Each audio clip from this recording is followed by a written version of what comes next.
ఇది ఇద్దరి జీవిత కథ కాదు, ఈ భూమికి దిగబోతున్న ఒక నక్షత్రం యొక్క కథ.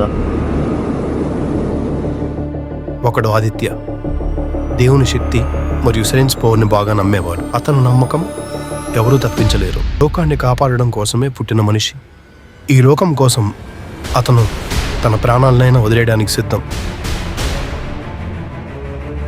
ఇంకొకడు అబ్దుల్. ఇతను ఆదిత్యకి పూర్తిగా వ్యతిరేకం. దేవుణ్ణి నమ్మడు, సైన్స్ని నమ్మడు, అత్యాశ ఎక్కువ. బ్లాక్ మ్యాజిక్, ఈవిల్ స్పిరిట్ని నమ్ముతాడు. ఊరంతా ప్రశాంతంగా ఉన్నప్పుడు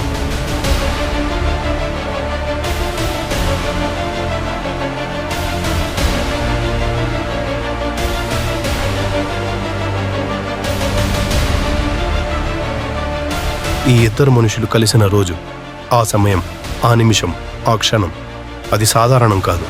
అది ఒక ప్రళయం.